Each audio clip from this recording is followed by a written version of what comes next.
Welcome to Learners Math TV. In this video, we're going to define a kite and understand its properties. Identify the key properties of a kite, including congruent sides, angles, and diagonals, and apply the properties of a kite to solve geometric problems.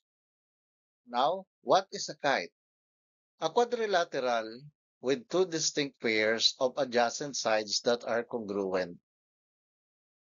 I have here a rectangle. Let me show you what is a kite.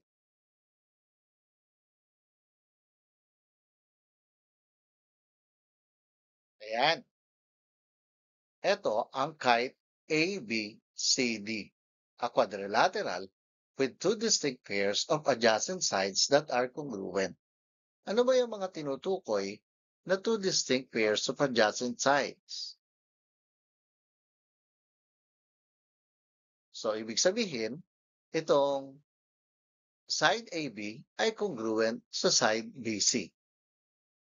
At yung side AD ay congruent naman dito sa side CD. So tatandaan natin, ito ang sabi, a quadrilateral with two distinct pairs of adjacent sides that are congruent. Bakit ginagamit yung term na distinct? O kasi hindi naman lahat ng adjacent sides ay congruent. Kasi ang AB ay adjacent sa AD. Diba? Pero hindi sila congruent. So, kaya distinct. Ibig sabihin, meron silang magkaibang pairs. Ito yung AB at saka BC, sila yung pair ng side na congruent. At yung AD naman ay congruent naman siya doon sa CD. Now, one of the properties of a kite, one pair of opposite angles are congruent. So, ito yung mga opposite angles na congruent. Yung angle BAD at yung angle BCD. Ito yon. Etong dalawa, yung congruent angles. For the next property, it says that the diagonals are perpendicular. So, ang ibig sabihin yan, itong symbol na ito ay nagsasabi na ang diagonals niya ay nakapag-form ng 90 degrees angle.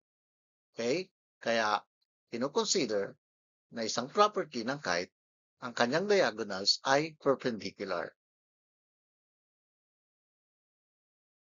So, ang diagonal BD ay perpendicular sa diagonal AC. Now, more about the diagonals. One diagonal bisect the other. Yun ang sinasabi ng ating property. Yung isa raw diagonal ay hinati niya yung isang diagonal sa two equal parts. Yun ang ibig sabihin ng one diagonal bisect the other. So, alin yun? Etong diagonal BD, okay, binisect niya yung diagonal AC. So, kaya ang ibig sabihin yan, yung AE, etong distance mula A to E, yung length na yan, ay equal siya sa length mula C hanggang E. Yun ang ibig sabihin nung BD bisect AC. Another thing, for the diagonals, ang sinasabi rito, one diagonal bisect the one pair of opposite angles. Alin ba yan? Etong BD daw, itong BD, bisect angle ABC and angle ADC.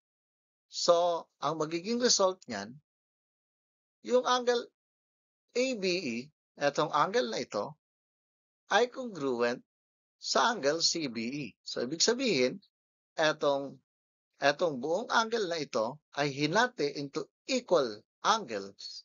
Di ba? Bisect. Pag sinabing bisect, hinati niya into two parts, into two equal parts. So, kung buong angle na ito, let's say, itong buong angle na ito ay, let's say, 40 degrees, it means, etong part na to, yung angle ABE ay 20 degrees at yung angle CBE is also 20 degrees kasi hinati niya into equal parts. And eto pang isa, yung nasa baba rin, yung angle ADE ay congruent din sa angle CDE. So, kung ito rin ay, let's say, halimbawa ito ay 60 or ito ay, let's say, 30, so 15, 15 yan. Okay, pag hinati yung 30, that is 15 and 15 degrees. So, yun ang ibig sabihin ng property na ito. That one diagonal bisect one pair of opposite angles. Tanda na, one diagonal lang, hindi yung dalawa. Ibig sabihin, ito ay hindi niya binesect into two equal parts. Ito lang, etong part na to. Ibig sabihin, yung congruent angles ay hindi niya binesect. Okay? Yung nagbabisect lang, yung diagonal, doon sa hindi congruent angles. Now, let us apply the properties of a kite to solve problems. Find measure of angle BUT. Angle BUT. So, ito yung hinahanap natin na measurement. So, for our solution, since kite is a quadrilateral, so alam natin na one of the properties of a quadrilateral, the sum of the interior angles is equal to 360 degrees. Okay? So, ang gagawin natin dyan, since etong BUT plus BWUT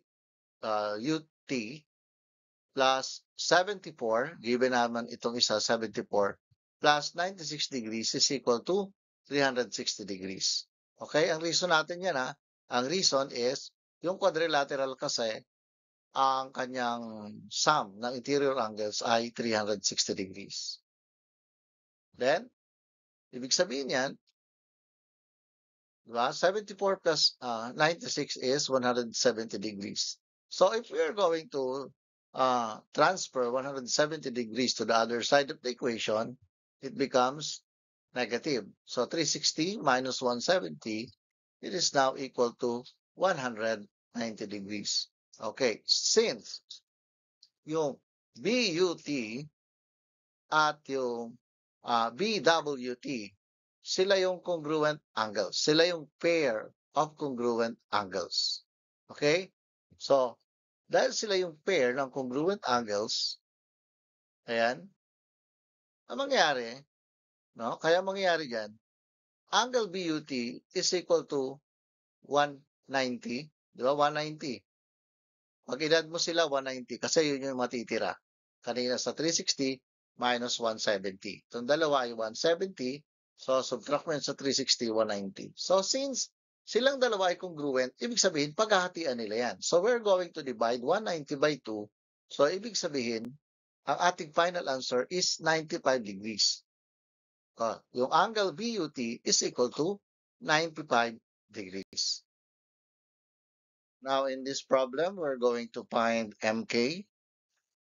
So, MK means the whole length of this diagonal. So, we have a given ME. So, this segment ME is given as 20 units. So, for our solution, since LN bisect, di ba, MK, ibig sabihin, based on the properties of a kite, so, if ME is equal to 20, ang ibig sabihin yan, diba? Kaya, yung ating MK is equal to 40. Why? Because LN bisect MK. Diba? Kasi pag binisect niya kasi yan, ibig sabihin, this diagonal is divided into two equal parts. Kaya kung ito ay 20, it means to say, yung KE is also equal to 20. So, pag inad mo yan, para sa measurement ng ating MK or yung whole diagonal MK, So therefore, it is equivalent to 40 units. So that is the answer for this problem. So for our next problem, we're going to solve for x. So since yung ating CE for our solution is an angle bisector. Diba? Itong diagonal CE na to is an angle bisector based on the properties of a kite. So, ibig sabihin yan, angle CEF is congruent to angle CED. So, mangyayari, magkakaroon tayo ng equation that 8x plus 2 is equal to 50. Kasi itong angle na to, yung measure nito ay equal sa measure ng kabila. Okay? So next is 8x is equal to 50 minus 2 by transferring this number to the other side of the equation. It becomes negative. So 8x now is equal to 50 minus 2 is 48. Divide both sides by 8. We can get the value of x as 6. So the value of our x is 6 in this problem. Now, for the next example,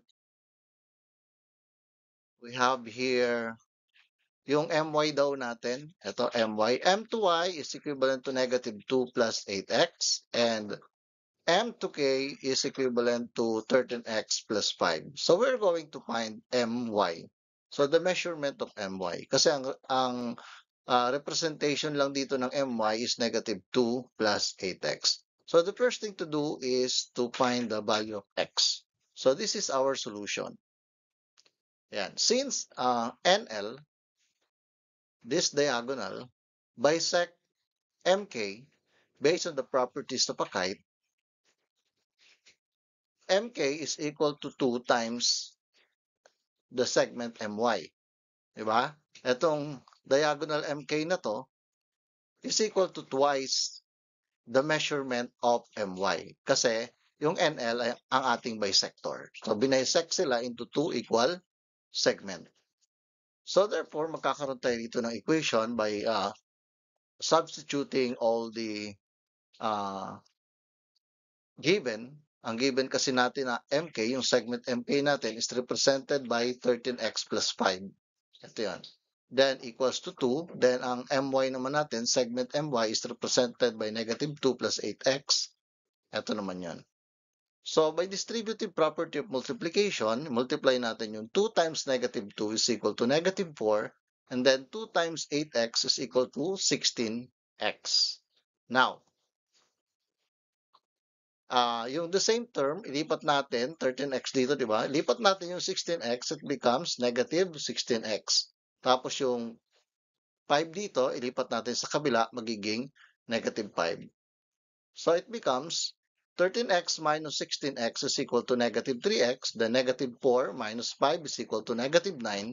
Then divide both sides by negative 3. What we have as the value of our x is 3. So ito ngayon yung gagamitin natin na value to find the value of our or to find the measurement of my. Okay? So mangyari dyan, yung segment my natin using this algebraic expression which represent the value of or the measurement of my. So yan yung gamitin natin dito. Okay, so let us substitute the value of x. So magiging negative 2 plus 8 times 3. So ito na ngayon yung value ng x natin. Then 8 times 3 is equal to 24. Ayan na siya. And then negative 2 plus 24 is equal to 22. So therefore, the measurement of segment MY or the itong segment na to, yung kalahati ng diagonal MK ay equal sa 22. So that is the final answer for our problem. Sa mga estudyanteng gustong matuto, laging tatandaan, sa math ay maaari kang maging mahusay kung lagi kang handa na mag-practice o magsanay.